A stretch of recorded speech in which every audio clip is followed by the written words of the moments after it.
네, 안녕하세요. 직업병 산재와 관련된 정보를 알기 쉽게 전달해드리고 있는 산재놈놈의 임준철 노무사입니다. 네, 안녕하세요. 산재놈놈의 김예은 노무사입니다. 자, 오늘 영상 준비한 거는 작년 말이죠. 지금 26년이기 때문에 25년도 말부터 고용노동부가 가짜 3.3% 계약을 단속한다. 이래가지고 지금 보는 SNS나 이런 데서 가짜 3.3% 조심해야 된다라고 이런 내용들이 나오고 있어요. 이런 내용이 나오게 된 근본적인 원인은 사실 작년에 근로기준법이 개정이 됐습니다. 그래서 원래는 고용노동부가 이제 국세청에서 이 사람의 소득세가 근로소득으로 신고됐는지 아니면 사업소득으로 돼 있는지 자동으로 끌고 오는 이런 시스템이 없었거든요. 근데 이번에 개정 법령이 들어오면서 고용노동부가 국세청에 있는 소득세 그 신고 내역을 그냥 끌고 올 수가 있는 거죠. 고용노동부가 봤을 때 이 직종에서 3.3% 뗄 만한 직종이 아니에요. 근데 의심이 돼. 이런 업종들을 집중적으로 타격을 하겠다라고 해서 단속을 하겠다라는 내용으로 이 내용이 나오게 된 겁니다. 네. 그렇다면은 이제 그 조선소나 인력사무소에서 그러면 3.3%만 떼고 지급하려는 이유가 따로 있을까요? 생각보다 많죠. 이게 구인 공고를 보고 이제 면접을 보러 갔어요. 면접을 보러 갔는데 우리 회사는 3.3% 떼고 지급한다. 근데 거기서 좀 더 나가면 우린 퇴직금은 안 준다. 이렇게 나갈 수도 있고 4대 보험을 가입하게 되면은 실질적으로 한 18%, 19% 정도 되잖아요. 물론 이제 근로자 부담분이 절반, 그리고 사업자 부담분이 절반이지만 근로자 본인 입장에서도 고용보험, 건강보험, 그리고 건강보험에 포함되는 장기요양보험료, 그리고 국민연금보험료 이것만 포함해도 거의 8, 9%가 되기 때문에 실제로 내가 100만 원의 월급을 받는다라고 했을 때 받는 실수령이 91만 원 이렇게밖에 안 되잖아요. 근데 3.3%를 떼면 100만 원에 3만 3천 원만 공제를 하면 되니까 내가 봐도 이게 훨씬 이득이지 않나? 라고 해서 근로자분이 먼저 요구하는 경우도 있고 그리고 아니면 사업주가 먼저 적극적으로 원해서 하는 경우도 있고요. 아니면 좀 더 심하면은 그냥 모르고 입사를 해요. 네. 월급 얼마? 딱 약정 아니면 일당 얼마로 약정을 해서 월급을 받아봤는데 그냥 소득세만 공제가 되어 있는 거죠. 4대 보험이 가입이 안 되어 있고 소득세만 공제되어 있어서 이게 뭐지? 라고 나중에 물어보면 우리 회사는 3.3%를 원래 떼고 지급을 한다. 종합소득세 신고를 알아서 해라. 라고 이런 경우도 있단 말이죠.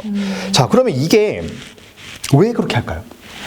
아무래도 사업주 입장에서는 그 보험료를 내는 게 좀 경제적으로도 부담이 되기도 그렇죠. 하고 근로자도 자기가 받는 돈이 그래도 확실히 더 많아지니까 그게 더 옳다고 생각하는 경우도 있을 수도 있고요. 그렇죠. 하지만 이게 법적 지위에서는 진짜 하늘과 땅 차이라고 보시면 돼요. 근로소득자, 말 그대로 근로기준법상 근로자는 근로소득을 원천 징수하는 게 원칙이죠. 그렇기 때문에 당연히 4대 보험 가입 의무도 있고요. 그리고 퇴직급여 보장법에 따른 퇴직금 보장될 거고 그리고 근로자기 때문에 받을 수 있는 것들이 대표적으로 연차 그렇죠. 수당이라든가 연차, 연장 근로수당, 휴일 근로수당, 야간 근로수당 또 뭐가 있을까요? 저희가 아무래도 산재 채널이잖아요. 그렇죠. 이제 산재가 발생했을 맞죠. 때 그게 이제 보험으로 이제 적용이 되냐 안 되냐도 가장 큰 것 같고요. 그러니까 기본적으로 사업소득을 뗐다는 거는 말 그대로 독립된 자격으로 인적 요령을 제공하고 그거에 대한 대가를 받는 나도 약간 대등한 지위의 사업자라는 거죠. 그죠? 그러니까 당연히 근로기준법상이란 아니면 노동관계법령상 보호를 받기가 어렵게 됩니다. 그리고 가장 중요한 산재가 발생됐을 때 대부분 문제가 됩니다. 예를 들어 저희 제자분들도 찾아와요.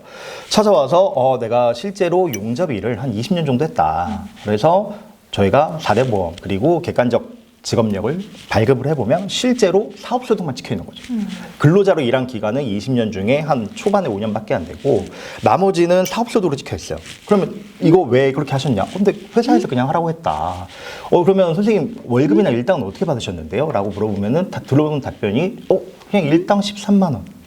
그게 다였고 일한 공수를 계산해서 하루에 만약에 연장 근로수당을 하면 시급 계산해서 받긴 받았다. 근데 직업병 산재는 특히 근무 기간이 중요하잖아요.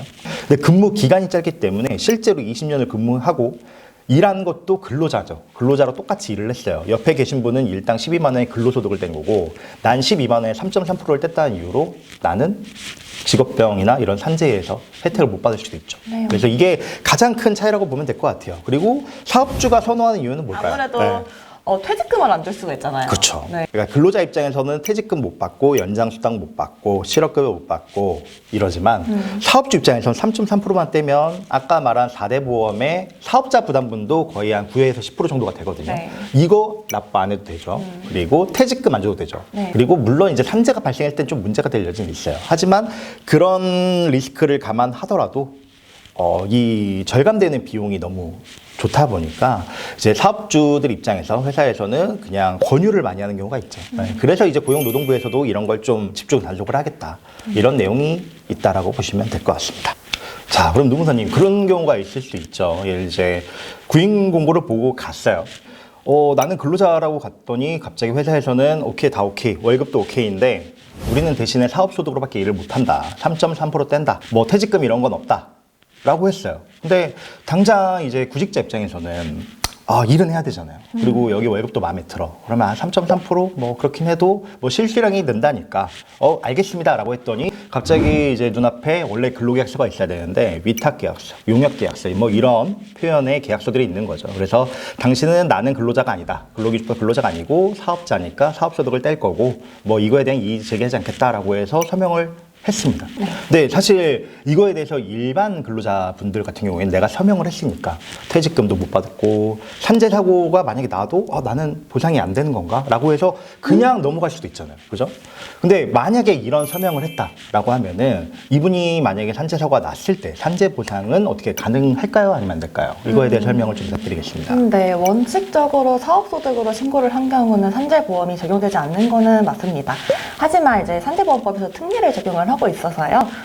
예를 들면은 뭐 택배 기사님 같은 그런 저희가 흔히 말해서 특고라고 하죠. 네, 특수형태 특고지. 근로종사자들 그런 분들은 이제 어느 정도 적용이 되기도 합니다. 특수형태 근로종사자라는 것 자체가 기본적으로 사업자랑 되게 비슷해요. 근데 일하는 게 또 근로자랑 비슷해요. 그러니까 근로자도 아닌데 사업자도 아닌 거죠. 이 중간에 있는 분들을 특수형태 근로종사자라고 하고 이 특수형태 근로종사자로 법에 특례 규정에 규정되어 있는 직종에 한해서는 예외적으로 인정을 해준다라는 거죠. 예를 들어 제조업이에요. 나는 용접 일을 하시는 용접공 기사인데 용접을 하러 갔는데 만약 그렇게 했을 때는 당연히 특수형태 근로종사자에 해당되는 직종이 아니죠. 근데 만약에 그런 분이 아까 말한 위탁계약서에 서명을 했습니다. 네? 그리고 일을 하시다가 안타깝게도 산재 사고를 입었어요. 그게 질병일 수도 있고 그리고 사고일 수도 있죠. 이런 경우에는 그럼 어떻게 될까요? 그 계약이라는 그 형식이 있긴 하지만 이렇게 실질적으로 이게 이분이 근로자성임을 이제 입증하게 되면은 또 산재보험에 적용을 받을 수가 있게 되는데요.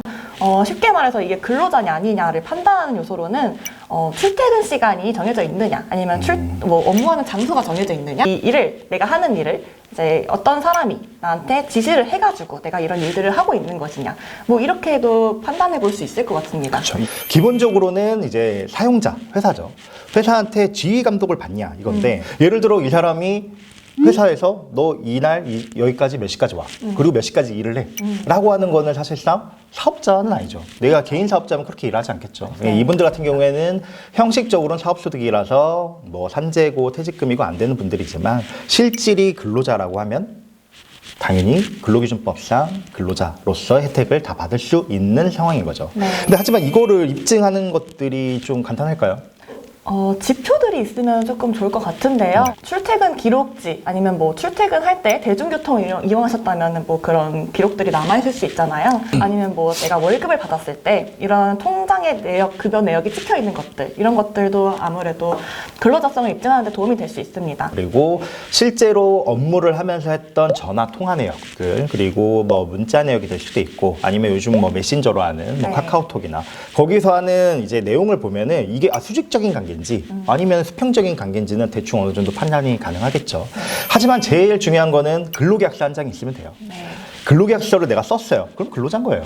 형식적으로 사업소득을 내가 했건 안 했건 근로계약서를 작성했다는 거는 사업주가 이 사람을 근로자로 채용했다는 증거가 될 수 있기 때문에 제일 간단한 확보 방법은 근로계약서를 요청하시면 됩니다. 만약 이 영상을 보시는데 어제 회사에서 3.3%를 떼고 일을 하기로 했다. 그리고 내가 급여 명세서를 봤는데 소득세, 지방소득세만 공제가 3.3%돼 있다라고 하면은 근로계약서를 요청하거나 아니면 근무 형태를 4대 보험을 납부하더라도 좀 바꿔보시는 게 차라리 나을 수도 있어요. 특히 이제 현장에서 일하시는 분들은 많이 다치실 수 있거든요. 아무리 조심한다고 해도 산재 사고는 언제든지 발생이 될 수가 있어요. 그래서 그런 분들 같은 경우에는 웬만하면 사업소득 말고 근로소득으로 처리를 해달라고 요청을 하고 정 안 된다고 하면 다른 직장을 알아보시는 것도 방법일 수 있습니다. 근데 그래도 도저히 안 된다. 나는 이 직장 말고 나이도 이제 있어서 이직 가기도 힘들고 이런 분들 같은 경우에는 사실 관련 증거들을 좀 모아둬야죠. 예를 들어 이제 채용 공고, 구인 공고에 근로자로 돼 있고 구인 공고에는 월급이나 시급이 명확하게 기재가 돼 있어요. 그리고 근무 시간 딱 지정돼 있어요. 난 이걸 보고 들어갔으면 그래도 내가 근로자로 채용이 됐을 가능성이 있다. 물론 이것만으로 다 인정되는 건 아니에요. 그래서 여러 가지 증표들이 있는데 이런 증표들에 대해서 자료들을 모아 두셔야지만 나중에 퇴직금 분쟁이라든지 아니면 뭐 4대 보험 분쟁, 뭐 실업급여겠죠. 실업급여나 아니면 연장근로수당, 주휴수당, 그리고 이제 가장 중요한 산재가 발생됐을 때 법의 보호를 받으려면 관련 증거들을 미리미리 좀 수집해 두는 게 도움이 됩니다. 지금 자기가 3.3%를 떼고 있다고 하더라도 그리고 그중에 산재 사고가 났다 하더라도 너무 좌절하지 마시고요. 이게 충분히 근로자성을 입증할 수 있는 뭐 실질적인 요건들이 있으니까요.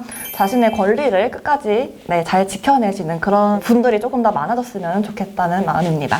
그래서 오늘도 이제 직업병 산재와 관련된 정보, 그 중에서도 이제 3.3% 적용의 문제죠. 그러니까 내가 산재 보상에 적용 대상이 되느냐 안 되냐 이 내용인데 보통 이제 계약서에 서명을 하고 나면 나는 이제 안 되나 보다라고 생각을 많이들 하세요. 하지만 형식적인 지표보다는 실질이 중요하다.